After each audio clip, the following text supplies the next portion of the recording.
취향 소비가 이루어지는 영역들이 분명히 여기저기에 존재하는데 이러한 것들을 우리가 놓치지 않고 조금씩 잘 본다면 내년에도 일단은 미국 주식에 중심을 두시고요. 결국에는 미국 소비가 어떻게 반응할 것이냐, 미국 소비자들이 또 어디로 향할 것이냐를 봐야 됩니다.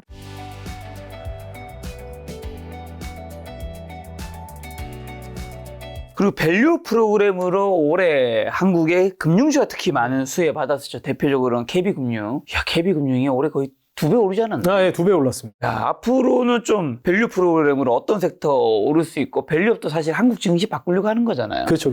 한국 증시 과연 정말 바뀔 수 있을까요? 그 밸류업 프로그램으로 나왔던 것들 중에 결국에는 이제 밸류 스탁이라고 이야기하는 것들을 끌어올리는 쪽에서 KB금융 같은 기업들이 좋아졌던 건데 사실 우리나라 은행들이 굉장히 탄탄하거든요. 그렇죠. 그 재무제표만 보면 굉장히 탄탄해요. 그런 이제 대손 비율도 굉장히 낮고 굉장히 안정적인 구조를 가지고 있습니다. 그래서 KB금융 같은 경우도 사실 이런 금융기업들은 PBR로 봐야 되는데 PBR이 기존에 한 0.3배 정도 수준이었는데 올해 0.6배까지 올라왔거든요. 이게 2배로 올라왔으니까 많이 올라왔다고 보실 수도 있는데 금융사는 본질적으로 그 자본을 지금 당장 다 팔아도 바로 1배가 나올 수 있는 회사인 거잖아요. 왜냐하면 시장성이 있는 것들을 들고 있는 거니까. 근데 0.6배를 받는다는 건 기본적 디스카운트를 받고 있는 거거든요. 이제 그런 측면에서 밸류업을 조금 더 의미 있게 한다면 뭐 상승 가능성은 충분히 더 있다라고 볼 수 있는데 이제 문제는 이제 두 가지 포인트에서 좀 나올 수 있죠.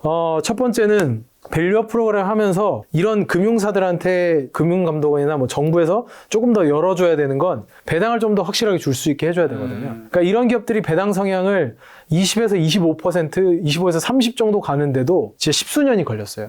왜냐하면 금융 당국에서 이걸 바라보는 애티튜드 자체가 외국인 투자자들한테 우리 국부가 유출된다라는 식으로 배당을 바라보다 보니까 주주 환원이 제대로 안 된 거죠. 그렇죠. 우리나라 큰 은행들은 대부분 주인이 정부죠. 네, 사실 정부라고 보기는 어렵지만 정부에서 다 컨트롤하는 컨트롤 거니까. 가능하니까요. 관치금융이니까 그러다 보니까 그 컨트롤 때문에 해외에서 이 기업들을 안 사려고 할 수밖에 없는 거고 그런 투자 매력이 떨어지는 건데 한 재작년 정도부터는 배당 성향을 조금씩 풀어줘서 배당 성향이 계속 올라오고 있거든요. 근데 이들의 대손율을 봤을 때는 충분히 더 풀어줘도 됩니다. 근데 그런 거를 확실하게 풀어줘서 주주 환원을 더 할 수 있게 해준다. 뭐 그러면은 더 올라올 만한 여지는 있고요. 근데 이제 문제는 ROE가 좀 있긴 하거든요. 그러니까 PBR이라는 건 ROE랑 굉장히 연결이 많이 되는 건데 우리나라 금융사 특히 KB금융 같은 경우 ROE가 한 8에서 9% 정도인데 JP모건만 봐도 ROE가 한 16% 정도 되고 그래서 PBR이 한 2.1배 정도 될 정도로 높게 봤거든요. 결국에는 들어온 자본을 얼마나 효율적으로 쓰느냐 이게 은행업, 금융업의 본질이니까 그 본질을 얼마나 잘하느냐인데 우리나라 금융지주사들 그리고 은행들에 보면 대출의 대략적으로 한 7-80% 정도는 부동산이죠. 부동산이 무너지면 은행 다 부실되는 거 아니냐. 이런 생각을 할 수 있는 거고요. 그러다 보니까 기업금융이 잘 살아나거나 하지는 못하다 보니까 얘만의 독자적인 해자가 뭐냐 이거에서 좀 물음표를 많이 가질 수밖에 없는 그게 좀 한계이긴 한데 이런 것들을 뚫어 나간다면 뭐 금융주나 이런 쪽도 여전히 밸류에이션이 뭐 아주 비싼 건 아니다 라고 보실 수 있을 것 같고 올해 워낙 많이 올랐으니까 그런 건데 계엄 사태 이후로 사실 문제는 밸류업 프로그램이 이 정부에서 추진하는 거다 보니까 이게 만약에 정권 교체가 되면 계속 이어갈 수 있을 것인가에 대한 의문이 좀 나와서 주가 조정이 좀 많이 일어나고 있긴 하거든요. 그래서 그 정책적인 변동성도 충분히 있다라는 게 단기적으로는 챙겨봐야 되는 거고요. 중장기적으로 진짜 밸류업을 하려면 사실 이 대주주들의 마인드를 좀 바꿔줘야 되거든요. 뭐 상법 개정이라든가. 네, 뭐 상법 개정을 통해서 공격적으로 나갈 수도 있지만 진짜 마인드셋이 바뀌어야 됩니다. 이게 법적으로 막 계속 고소가 오가면서 소송이 오가면서 뭔가 이슈가 바뀌기보다는 실제로 주주들을 위해서 일한다. 주주의 이익을 위해서 일한다는 관점으로 바뀌는 기업들이 나와야 되겠죠. 네, 그런 기업들이 우리나라에서 뭐 메리츠 금융지주 같은 경우 굉장히 많이 올랐죠. 예, 굉장히 좀 선진적인 그런 주주 정책을 가지고 계시기 때문에 많이 오른 측면도 그런 측면에서 밸류가 반영된 거라고 볼 수 있겠죠. 자, 올해 또 경기 방어주를 꼽히는 음식료주 시비가 엇갈렸는데요. 내수 부진과 소비 위축으로 식음료 기업 주가가 전반적으로 부진한 가운데 해외 매출액이 증가한 삼양식품과 사조대리면서 연초 대비 주가가 크게 올랐는데요. 농심, CJ, 제일제는 SPC, 삼립 같은 음식료주는 부진을 면치 못하고 있는데 앞으로 좀 어떻게 보시나요? 예. 근데 뭐 지금 보시는 이런 기업들의 포인트는 결국에는 해외로 나갈 수 있느냐 없느냐거든요. 그렇죠. 예, 그게 가장 포인트입니다. 사실 농심도 해외로 라면 수출이 굉장히 잘 되고 있었기 때문에 주가가 굉장히 좋다가 그것들이 좀 둔화되는 흐름이 나타나니까 조정을 받은 건데 삼양식품은 꾸준하게 계속 나가고 있거든요. 해외로 제가 지금 지난 분기에 미국 쪽 보면은 100% 성장했어요. 그 다음에 지난 1분기 보면 200% 성장했거든요. 그러니까 미국에서 이 정도의 성장 계속 나오고 있고 중국에서도 100% 이상 성장을 하고 있거든요. 그러니까 이렇게 해외 매출이 계속 늘어난다라는 건 우리나라에 있든 없든 사실 상관없는 거죠. 이건 그냥 기업의 펀더멘탈이 좋아지는 개념이니까 이거를 뭐 음식료 전체가 어떻다라고 보시기보다는 하나의 아이템이 내수뿐만 아니라 해외로 나갈 가능성을 충분하게 가지고 있느냐라는 포인트에서 조금 더 접근을 해야 될 것 같고요. 네. CJ제당도 사실 미국에 있는 냉동 피자 업체에 인수를 하면서 그 해외 매출 비중이 굉장히 많이 늘어났거든요. 그래서 해외로 굉장히 적극적으로 나가고 있고요. 이들도 다 압니다. 농심이나 제당도 많이 나가고 있는데 삼양식품처럼 조금 더 적극적으로 나가면서도 바이럴을 탈 필요가 좀 있겠죠. 그러니까 신라면이 뭐 불닭볶음면처럼 좀 더 바이럴을 탄다든지 이런 트렌디한 것들에 대해서 좀 더 호응해 줄 필요가 있기 때문에 그런 것들이 호응이 되는 기업들이라면 아까 제가 설명드렸던 K-뷰티랑 마찬가지로 언제든지 웨이브는 올 수 있다라고 생각은 하거든요. 그래서 이거는 종목별 분석이 굉장히 중요한 것 같습니다. 불닭볶음면이 국물이 없잖아요. 네. 근데 신라면 같은 건 국물이 있잖아요. 그렇죠. 글로벌로 가려면 국물이 좀 없어지는 거야. 약간 성향이 다른 것 같긴 한데 우리나라는 국물 좋아하지만 네. 서양 사람들은 이렇게 국물을 안 좋아하시나? 그런 분석도 가능할 것 같고요. 뭐 결국에 전반적으로 해외 소비자들의 취향이 어디에 있는지를 좀 보고 접근해야 되지 않나. 자, 취향 침해에서 또 취향 소비 보편화로 파편화된 소비재 성장 시장 지속 이런 이야기 준비해서 이건 뭐예요? 취향 소비라는 표현은 사실 저희가 그냥 나름대로 제가 명명을 좀 해본 거거든요. 근데 전 세계적으로 보면 지금 각 분야에서 소비재들 중에서 올해 주가 상승률이 막 2배, 3배 이상 난 굉장히 독특한 소비재들이 많이 있어요. 그러니까 모든 이들이 대중적으로 다 알지는 않는데 일부 계층에서는 너무너무 잘 아는 게 있거든요.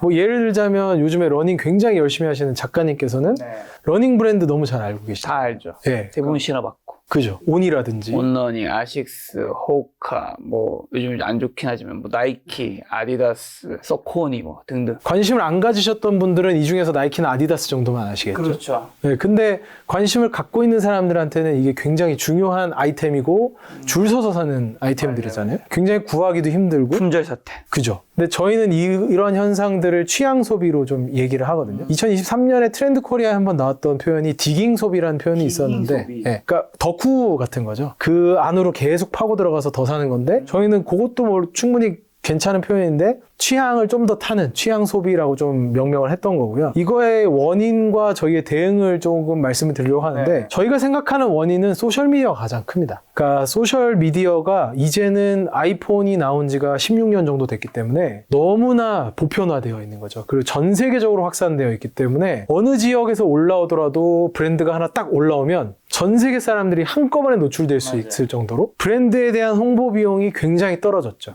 그리고 인플루언서들이 나서서 약간씩 홍보해주면 취향이 비슷한 사람들이 빠르게 모일 수 있는 거죠.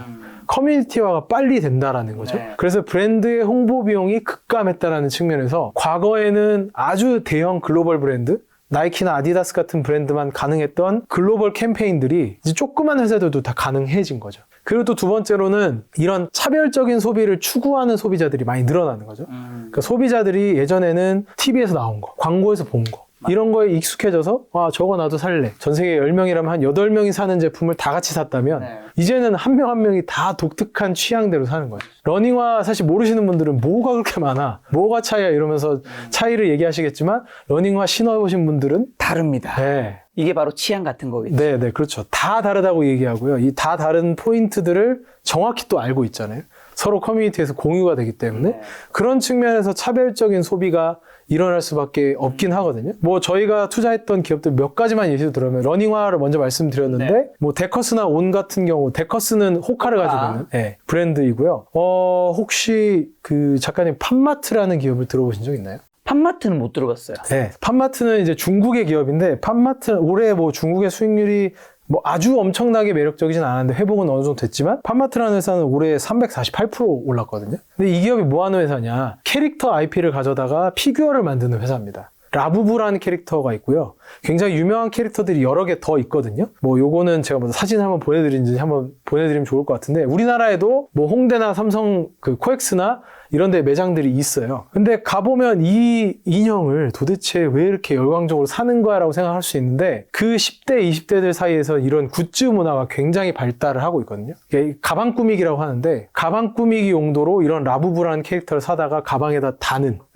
이런 것들을 하는데 아마 보시는 시청 연령대가 대충 어느 정도 나이가 좀 있으십니다. 그죠? 나이가 있으신 분들 입장에서는 그거는 이렇게 생각하면 되네. 요즘에 크록스 신발에 뭐 액세서리 같은 거 끼워서 뭐 다니더라고요. 지비치 끼우는 그게 이제 가방이나 이런 데서 좀 연동되는. 훨씬 더 이제 규모가 커지고 있는 건데 예전에는 사실 뭐 만화가 나왔다거나 영화에 나왔다거나 그 캐릭터. 그쵸. 그 캐릭터만 딱 사는 거였는데 이거는 그냥 팝마트에서 만들어낸 캐릭터예요. 컨셉도 다 만들어낸 캐릭터인데 이걸 가지고 가방에다 달고 하는 게 굉장히 유행을 하고 있고 지난 분기에 해외 매출이 450% 성장을 했어요. 그러니까 어마어마한 성장을 하고 있는 건데 사실 우리 모르잖아요. 일상생활에서 라부부라는 거 들어보신 적 거의 없으실 겁니다. 그게 사실 정상이에요. 뭐 이상한 거 전혀 아니거든요. 저도 회사에서 기업 분석이 올라오기 전까지 몰랐어요, 사실. 근데 이런 트렌드들이 있는 영역이 있다라는 거죠. 네. 취향 소비가 이루어지는 영역들이 분명히 여기저기에 존재하는데 이러한 것들을 우리가 놓치지 않고 조금씩 파편화되었지만 잘 본다면 사실 이 기업들이 올해 팝마트 같은 경우 348% 올랐다는데 우리가 알고 있는 엔비디아 올해 193% 올랐거든요. 이 아웃 퍼포먼스가 어마어마한 것이죠. 그래서 이런 부분들을 놓치지 않고 봐야 된다는 게 취향 소비라고 보시면 좀 좋을 것 같고 제가 그나마 40, 50대 분들이 알아들을 수 있는 브랜드를 말씀드리면 아웃도어 웨어 중에서 가장 상위에 있는 브랜드 뭐라고 생각하세요? 상이요? 네. 상이 모르겠는데 상이를 이렇게 계속 이렇게 올라가시잖아요, 보통. 네. 올라가다 보면은 그 아웃도어 취미 가지고 계신 분들이 멈추는 데가 있거든요. 브랜드로 뭐예요? 최상위. 아크테릭스라고. 아크테리스 되게 네. 비싼 데인가 봐요. 아크테릭스가 비싼데 아주 어마어마하게 비싸진 않은데 그 품질이나 기능성에서 조금 정평이 나 있고 아웃도어를 열심히 찾아보시는 분들은 브랜드가 거기서 항상 거기를 정점으로 가거든요. 근데 이제 이런 아크테릭스 브랜드 그 다음에 트레일 러닝화는 좀 아시죠? 트레일러닝이 좀 알죠. 가장 유명한 트레일 러닝화 브랜드는 어디죠? 가장 유명한 건 모르겠고 저는 살로몬 거 신어봤어요. 네, 살로몬.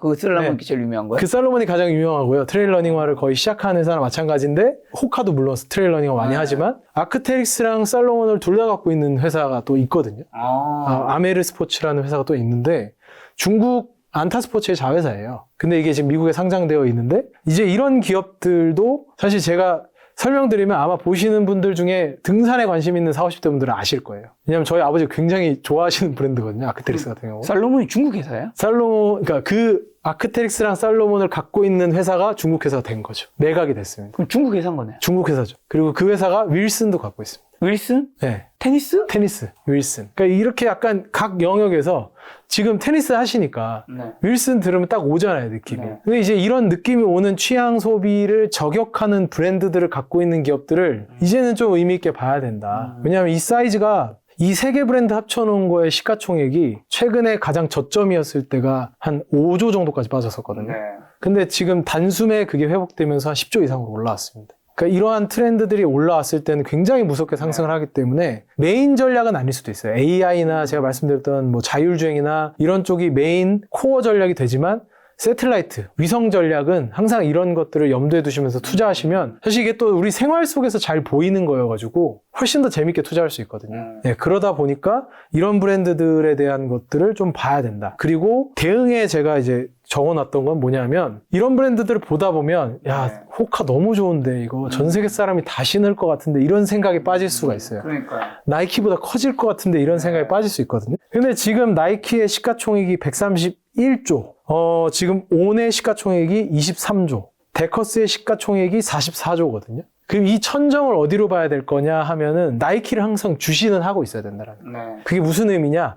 1등 기업이 어느 정도까지 성장했는지는 항상 가지고 있어야 밸류에이션에 대해서 어느 정도의 감을 가지고 갈 수 있다는 거죠. 소비재가 퍼져나가는 건 사실 PER로 설명하기 굉장히 어려운 국면들이 많아요. 유행은 더 빠르기 때문에 주식보다 사실 더 빠르고 기업의 이익보다 더 빠르게 가기 때문에 근데 이런 걸 캐치하는 과정에서 우리가 너무 거기에 사랑에 빠져버리면 안 되고 그 브랜드가 나이키 같은 브랜드가 될 수 있다고 하더라도 나이키의 시가총액은 얼마인가 130조면 그 이상 되기는 그 이상 되려면 여러 가지 조건을 다 만족해야겠죠. 제가 옆에 얘기했는데 뭐 한 두세 명밖에 모르는데 130조 이상이 돼 있다. 그럼 약간 오버밸류 됐다고 볼 수도 있고요.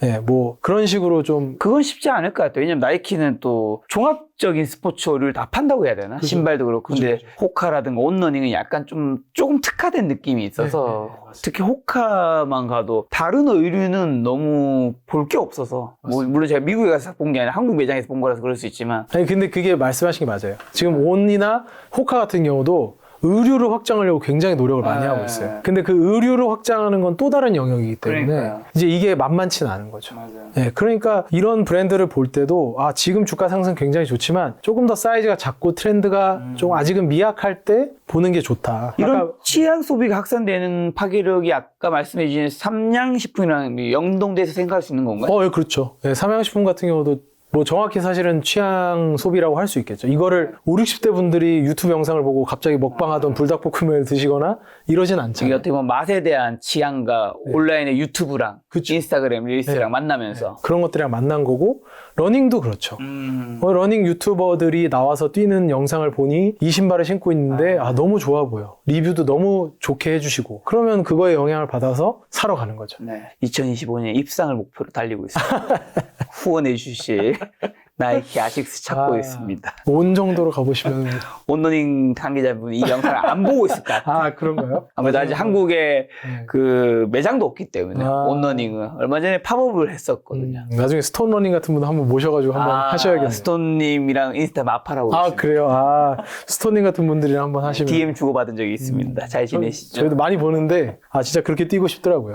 그렇죠. 자, 그리고 또 미국 소비자들이 부유 효과 강화로 미국의 소비를 주목한다. 요 이야기도 준비하셨는데 요건 뭐예요? 요거는 중간중간 조금씩 말씀은 드렸는데요. 네. 그 미국은 전반적으로 주식에 대한 자산 비중이 굉장히 높습니다. 네, 그렇죠. 근데 지금 어제도 그렇고 S&P 500 최고가고 나스닥 최고가예요. 그분들이 가지고 있는 주식은 대부분 미국 주식일 텐데 그렇죠. 그분들의 자산이 올해 S&P가 적어도 S&P가 20-30% 올랐으니 네. 그러면 S&P 500만 가지고 있었어도 올해 자산이 20-30%가 늘어난 거죠. 근데 주식 비중이 뭐 제가 이거는 그냥 검색해서 찾아본 거기 때문에 정확한지는 알 수 없지만 JP모건의 추정에 따르면 미국 가계 전체 금융자산 가운데 주식 비중이 42%, 전체 자산으로 보면 대략 한 30%인데 사실 요거보다 더 높을 것 같긴 해요. 이게 수치가 한 2-3년 전 수치이기 때문에 만약에 예를 들어 5-60% 정도를 펀드나 주식으로 갖고 있다. 그럼 올해 20-30% 올랐으면 올해 자산이 10에서 20% 올라간 거예요. 가만히만 있어서도 올랐겠죠. 비중이 커졌겠죠. 네, 이걸 항상 우리가 얘기하는 게 웰스 이펙트, 부의 효과. 우리도 부동산 가격 오르면 뭘 쓰죠? 뭐 좀 더 살아나가잖아요. 네. 실제 우리가 돈을 쥐진 못하더라도 맞습니다. 기분이 좋으니까. 기분이 좋죠. 네, 기분이 좋으니까요. 네. 네, 그러니까 살아나가잖아요. 그래서 주식하는 사람 옆에 있어야 한다는 얘기가 있습니다. 왠지 아십니까?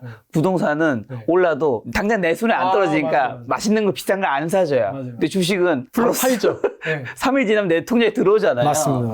그래서 그래서 현금화가 안 된다라는 측면도 있지만 부의 효과는 항상 있는 거거든요. 경제학적으로. 근데 그 부의 효과가 다른 국가들은 거의 사실 없었잖아요. 미국은 크겠죠. 네, 미국은 굉장히 크기 때문에 제가 아까 계속 설명드렸던 국내 종목들이 미국에 어떻게 나가는지 봐야 된다라고 계속 말씀드린 게 결국에는 미국 소비가 어떻게 반응할 것이냐, 미국 소비자들이 이거에 반응할 것이냐 안 할 것이냐를 봐야 되고요. 미국 소비자들이 또 어디로 향할 것이냐를 봐야 됩니다. 실제로 지금 미국 소비자들 입장에서 옛날에는 미국 사람들이 유럽 여행하는 거를 약간 돈은 좀 들지만 한번 해보고 싶은 그런 여행이었다면 요새는 싸니까 가는, 약간 우리 일본 가듯이 뭐 이런 느낌에 좀 더 가까워지고 있다고 하더라고요. 네. 실제로 그래서 유럽에서도 부킹이 굉장히 많이 되는데 네. 미국 관광객이 많이 들어와서 부킹이 많이 되고 있다고 하는 거 보면 미국의 소비자들이 전 세계를 쓸고 다닐 텐데 이들이 주목하는 것은 무엇인가라는 포인트를 꼭 봐야 된다라고 생각을 하고요. 그 측면에서 뭐 우리나라의 국내 화장품이라든지 이런 기업들이 같이 간다면 성장을 같이 할 수 있을 거라고 생각합니다. 자, 오늘 많은 얘기해 주셨는데 그러면 정리한 질문으로 내년에는 미국 주식, 한국 주식 어디 투자해야 됩니까? 뭐 내년에도 일단은 미국 주식에 중심을 두시고요. 한국 주식은 세틀라이트 전략으로, 위성 전략으로. 왜냐하면 우리가 한국 주식은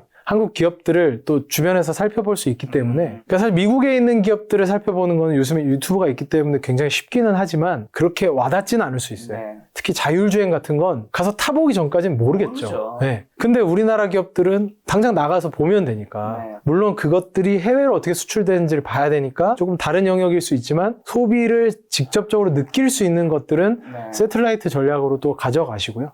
근데 전 세계 자산 비중에서 미국 주식의 비중이 MSCI AC 월드 기준으로도 한 60% 정도 되거든요. 그러면 기본적으로는 미국 주식에 대한 자산 배분 비중 그 정도는 가져가야 된다는 건데 그것보다 낮으시면 추가 투자를 생각해 보셔야 될 거고 네. 그것보다 높으시면 굳이 더 막 너무 심하게 다 가야 된다는 저는 그건 좀 아니라고 생각합니다.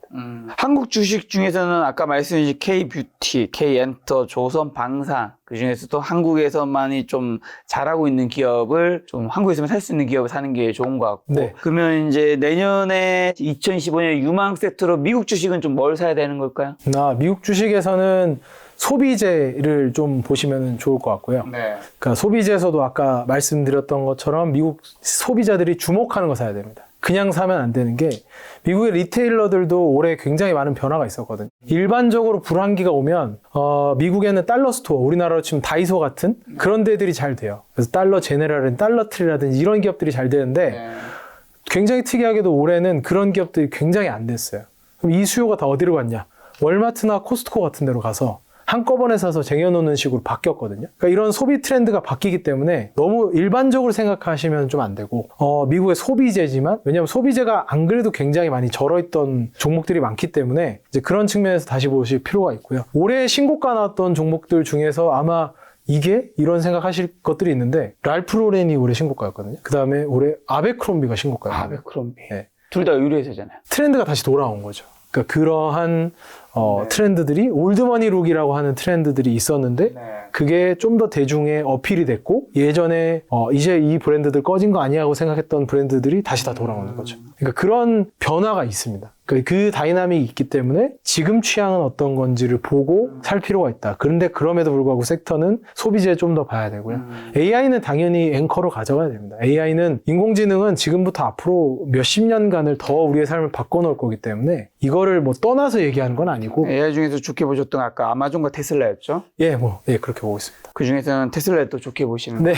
네, 맞습니다. 자, 그러면 좀 전반적으로 내년에 예금, 채권, 주식금, 달러, 비트코인 이렇게 좀 다양한 자산들이 있잖아요. 네. 어떤 것들을 좀 더 늘려가야 될까요? 포트폴리오도 굉장히 중요한 거니까 뭐 주식만 다 가져갈 수 있는 건 아니니까. 근데 이게 일반적으로는 본인들의 자산 비중을 보셔야겠지만 지금 시장에서 지난 한 3년간 고금리가 유지되다 보니까 금리가 떨어질 것으로 예상해서 채권형 상품들이 굉장히 많이 팔렸거든요. 그렇죠. 그러니까 채권 비중이 굉장히 많으세요. 그래서 이게 저희는 주식시장으로 옮겨갈 수밖에 없다고 생각을 하거든요. 내년에도 금리는 조금씩 계속 빠질 테니까. 네, 금리가 빠지다 보면 채권은 수익 실현을 하든 원본이 와서 파시든지 간에 어쨌든 채권에서 나오는 자금들이 어디론가 가야 되는데 그 가는 것들이 지금 이미 올라 있는 쪽으로 더 갈 것이냐. 저희는 이게 주식으로 가는 시장이 될 거라고 보고요. 그 주식으로 가는 관점에서는 아까 말씀드렸던 섹터도 있지만 채권을 가지고 계시던 분들은 좀 더 안정적인 기업들을 선호하실 수도 있기 때문에 그런 밸류에이션이 낮은데 성장 가능성을 품고 있는 기업들 이런 기업들도 좀 보셔야 된다. 근데 결국에 질문으로 돌아가면 주식 비중을 늘려야 된다. 늘려라. 네. 그리고 다른 것 중에서 늘려야 되는 건 없나요? 다른 거는 저희는 주식을 늘려야 된다고 생각하고 있습니다. 왜냐하면 유동성이 많이 풀리니까 사실 예금을 더 갖고 있는 건 예금은 아닌 거고. 의미가 없을 거고요. 금이나 코인은요? 코인도 많이 올랐잖아요. 금은 비트코인으로 대체된다라는 생각을 저희는 가지고 있는 거니까. 그러면 코인은요? 코인은 같이 가져가셔야죠. 네. 근데 이게 뭐 이미 많거나 많이 올랐거나 하기 때문에 주식은 그래도 다양성이 있잖아요. 시장이 올랐더라도 안 오른 종목을 찾을 수 있고. 그러면 저희 개인적인 질문이자 많은 분들도 좀 해당되는 분들 요즘에 코인이 올랐기 때문에 여쭤보려고 하는데 비트코인이 올라서 저희 이제 당연히 비트코인이 올랐으면 제 자산에서 비트코인 차지하는 비중이 올라갔겠죠. 예, 그렇죠. 이제 두 가지 트랙이 있는 거죠. 올랐으니까 조금 오른 만큼 익절하고 요거를 주식으로 사는 방법이 있고 하나는 트럼프 이제 시작이야. 이거 지금 벌써 빼는 거는 정말 이 시대에서 내가 벼락거지가 좀 될 수 있어. 네네. 아니야.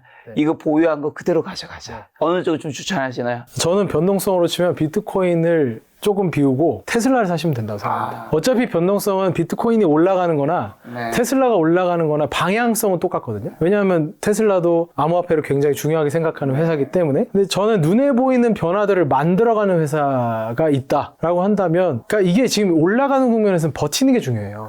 올라가는 국면에서 먼저 익절하고 나오지 않는 게 중요한 건데, 이거는 증거들이 있어야 되거든요. 우리 스스로 확신을 가질 수 있어야 돼요. 매니저도 컨빅션을 가져야만 높은 비중을 버틸 수 있는 거지. 안 그러면 야 100% 올랐으니까 팔까? 그러니까요. 뭐 200% 올랐으니까 팔까? 언제든 팔고 싶거든요. 맞아. 근데 그 확신을 가지려면 그걸 받쳐주는 펀더멘탈한 게 필요한데, 비트코인도 물론 그런 것들이 있죠. 근데 그게 없다고 생각하진 않지만, 지금은 저는 자율주행이나 옵티머스 로봇 같은 눈에 보이는 실체가 있는 비즈니스에 조금 더 강점을 두고 싶다라고. 그러면 도지를 사야 되나요? 야, 이건 정말 어려운. 일론 머스크와 질문이에요. 함께 가는 네, 근데 뭐 도지도 그걸 어떻게 활용할지에 따라 다른 거니까. 뭐 어려운 질문이라 생각합니다. 결국 왜냐면 저는 뭐 테슬라, 이게 같은 어느 정도의 속성이 비슷한 변동성을 가지고 있다면 테슬라 쪽이 조금 더 낫지 않나. 그렇죠. 비트에 대한 시선은 뭐 트럼프 이후로 많은 분들이 좀 많이 바뀌고 있지만 여전히 또 알트코인에 대한 시선은 그렇죠. 사실은 주가는 많이 이제 올랐어도 사람들이 시선이 여전히 안 좋게 보는 분들이 많아서 투자에 유념하시기 바랍니다. 자, 마지막으로 내년에 투자 포인트랑 눈여겨봐야 될 변수 한번 찝어주시면서 개인 투자자분들 어떤 전략 시장에 좀 대응해야 될까요? 저희가 항상 뭐 방송을 하거나 여러분들이랑 소통할 때 많이 말씀드리는 게, 저희도 뭐 ETF를 운영하면서 어차피 종목이 다 나와 있으니까 월간 운용복으로 항상 찾아뵈면서 소통을 하는 이유가, 마지막에 말씀드린 것처럼 올라가는 구간에서 어떻게 우리가 확신을 가지고 그것과 함께 하느냐 이거든요. 그러니까 이게 우리가 자산이 늘어나는 관점에서 항상 볼 수도 있어요. 돈을 많이 번다 이런 관점으로 볼 수도 있지만, 세상의 변화를 주도하는 기업이랑 내가 함께 하고 있구나라는 관점을 좀 가져가시면 좋을 것 같습니다. 그래서 테슬라 같은 기업도, 혹은 뭐 우리가 알고 있는 그런 기업들, 소비재 기업들도 우리 소비자 지갑에서 차지하는 비중이 올라가니까 이런 기업들은 더 내가 관심 가지고 봐야지. 세상은 이렇게 바뀌는구나. 네, 저는 주식 투자 얘기할 때 항상 이렇게 얘기하는 게, 이거는 마치 반에 40명이 있는데 1등한테 내 자본을 투자하는 거랑 비슷한 거야 라고 설명을 하거든요. 1등이 나보다 생산성이 훨씬 좋을 수 있는데, 주식시장에 있는 1등 기업을 사면 걔한테 올라타 있는 거랑 똑같잖아요. 돈이 있다면 안 그럴 이유가 없는 거죠. 그러니까 그런 기분으로 저희는 어깨에 올라탄다라는 생각으로 투자를 하시는 게, 내년에도, 왜냐하면 올해 미국 시장은 워낙 많이 올랐기 때문에 변동성이 있을 수 있으니까 그 구간에서도 버텨가실 수 있는 힘은 거기서 나온다라고 생각을 합니다. 알겠습니다. 올해 한국 시장이 특히나 안 좋았기 때문에 한국 시장이 좀 좋았으면 좋겠다는 생각을 하지만, 본부장님이 아까부터 K에서는 꼭 한국에서만이 살 수 있는 기업만 사야 된다고 강조하시는 거 보면 그렇게 좋게 보시는 것 같지 않다는 생각이 좀 마음이 아프기는 하지만, 어쨌든 우리가 주식 투자를 할 때 보통 이제 주식 투자할 때만큼 좀 애국심을 좀 내려놓는 게 중요하다는 얘기를 하잖아요. 이 돈에는 꼬리표가 없다고. 돈에는 중국도 싫어하시면 안 되고, 네. 다 그냥 국가 상관없이 기업만 보시면. 계좌의 플러스에 도움이 될 수 있는 곳이 미국이라면 미국 주식에 투자하는 것도 좀 현명한 선택이지 않을까라는 생각해봤습니다. 또 다음번에 본부장님과 좋은 콘텐츠 한번 만들어 보도록 하겠습니다. 오늘 만나요 손님은 고태윤 본부장님이었습니다. 지금까지 소중한 시간 함께해 주셔서 정말 감사합니다. 오늘도 김 작가였습니다. 고생 많으셨습니다. 네, 감사합니다.